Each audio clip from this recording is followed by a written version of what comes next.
मेरा नाम professor doctor Asif Raza है। मैं chairman department of pathobiology and biomedical sciences के हूँ और साथ साथ मैं dean faculty of veterinary animal sciences हूँ। आज अभी हमने वर्ल्ड मेंटल हेल्थ डे के ऊपर हमने एक सेमिनार किया है जिसमें हमारे फैकल्टी के और यूनिवर्सिटी के काफ़ी सारे स्टूडेंट्स ने पार्टिसिपेट किया है। बेसिकली जो ये हमारा वर्ल्ड मेंटल हेल्थ डे है, सबसे पहले 10 अक्टूबर 1992 को सेलिब्रेट किया गया था, मनाया गया था। इसका मकसद बेसिकली ये था कि लोगों के अंदर अवेयरनेस दी जाए कि इंसान की फ़िज़िकल हेल्थ के साथ साथ इंसान की जो जहनी नशोनुमा है, जो जहनी सेहत है, वो भी कितनी इम्पॉर्टेंट है। हमारे नॉर्मली होता क्या है हमारे माशरे के अंदर, या काफ़ी सारे लोग कि जिस्मानी सेहत की ख़राबी को ही हम सिर्फ ख़राबी समझते हैं। हम जहनी जो स्ट्रेस हो, कोई परेशानी है, किसी किस्म का कोई मसाइल हैं, चाहे वो घरेलू की वजह से हो, चाहे वो रोज़गार की वजह से हो, चाहे वो मसाइल किसी ना किसी डिप्रेशन की वजह से हो, स्ट्रेस की वजह से हो, उनको हम सेहत या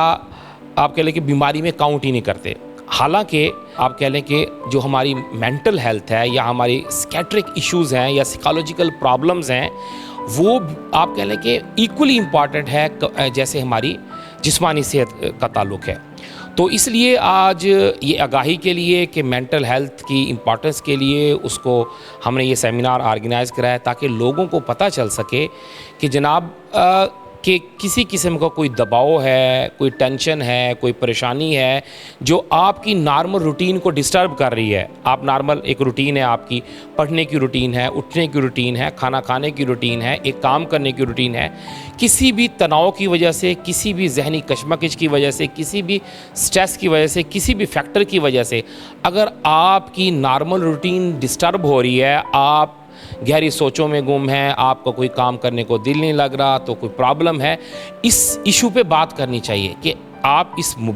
इस किस्म के प्रॉब्लम के अंदर मुब्तला हैं और किसी ना किसी दोस्त के साथ या किसी ना किसी कुलीग के साथ या किसी न किसी सीनियर के साथ, खुदा ना खासा अगर कोई मसला है तो हमें डेफिनेटली किसी ना किसी साइकियाट्रिस्ट के साथ कंसल्ट करना चाहिए। इसी सिलसिले में अब मसला ये है कि हमारे इलाकों के अंदर, हमारे इसके अंदर हम खुदा ना खासा कोई मेंटल इलनेस हो, कोई प्रॉब्लम हो या कोई इशू हो, उसको हम कोरिलेट कर देते हैं कि जनाब इसको खुदा ना खासा कोई साया हो गया है, जिन्नात का असर हो गया है। ये एक बड़ा आप कह लें कि कॉमन मिथ है। हालांकि जब हम उसको साइंटिफिकली या किसी डॉक्टर या किसी साइकियाट्रिस्ट को चेक कराते हैं, उसको इस किस्म का बिल्कुल कोई इशू नहीं होता। वो किसी स्ट्रेस की वजह से, किसी टेंशन की वजह से, किसी अननोन फेयर की वजह से वो उसमें मुब्तला होता है, जिसकी वजह से उसकी नॉर्मल जो वर्किंग है, नॉर्मल जो मेंटल की रूटीन है, वो डिस्टर्ब हो जाती है और उसके अंदर वो अपने एक्ट के अंदर, अपनी आदतों के अंदर अब नॉर्मलिटी शो करना शुरू कर देता है। और उस अब नॉर्मलिटी की वजह से हमें फ़ील ये होता है कि इसके ऊपर जिन्नात का साया है, इसके ऊपर खुदा ना खास्ता कोई असर हो गया है। तो ये भी एक बड़ी आप कह लें कि हमारे कंट्रीज़ के अंदर या हमारे इलाके के अंदर इस चीज़ को बड़ा समझा जाता है। तो मेरा सबसे यही पैगाम है कि अपने दोस्तों का, अपने इर्द गिर्द सब लोगों का ख्याल रखें। खुदा ना खास्ता आप किसी के अंदर एक अपना आपका दोस्त है, कोई रिलेटिव है, करीबी है, उसके अंदर किसी किस्म की भी कोई अबनॉर्मलिटी फील करें जो उसकी नॉर्मल रूटीन से हट के हो, तो डेफिनेटली आपको चाहिए कि आप उसके साथ डिस्कस करें, या उसको फील हो किसी दोस्त को, आपके फैमिली मेम्बर को, तो उसको डिस्कस किया जाए। और इस चीज़ को बजाय छुपाने के, खुदा ना खास्ता वो किसी मेंटल स्ट्रेस की वजह से कोई सीवियर परेशानी के अंदर मुब्तला है, तो इसको बजाय इसको छुपाने से या इसको आप कह लें कि ज़ाहिर ना करने से आप ज़्यादा जहनी तनाव का, ज़्यादा बीमारियों में मुब्तला हो सकते हैं। तो डेफिनेटली ऐसी सूरत के अंदर आपको किसी न किसी साइकियाट्रिस्ट से ज़रूर कंसल्ट करना चाहिए। Thank you. My name is Mariam Lateef and I am a student of microbiology 5th semester, and today I am here to share my personal experience जो कि मैंने देखा है अपने इर्द गिर्द मेंटल हेल्थ से रिलेटेड। मेरी जो चची थी उनको न्यूरोलॉजिकल एक बीमारी हो गई थी जिसकी वजह से she started acting like an abnormal person. और हमारे यहाँ पे ये अलमिया है कि हम उस चीज़ को रिलेट करते हैं जिन्नात से कि इस पे तो साया है, लाइक ये तो बस इसको तो किसी पीर बाबा के पास लेके जाओ, and that's exactly what happened. जब उन्हें बीमारी शुरू हुई तो उन्हें सब मतलब पीर बाबा वगैरह के पास ले गए और उन्हें दम दरूद वगैरह कराने लगे, बट ऑब्वियसली वो एक न्यूरोलॉजिकल बीमारी थी, उनका ब्रेन ट्यूमर हो गया था उन्हें, तो ये चीज़ तो पीर बाबों से तो नहीं सही होनी थी। तो बहुत सारी चीज़ें होती रहीं, उनके भाइयों ने उन्हें लाइक पागल खाने तक में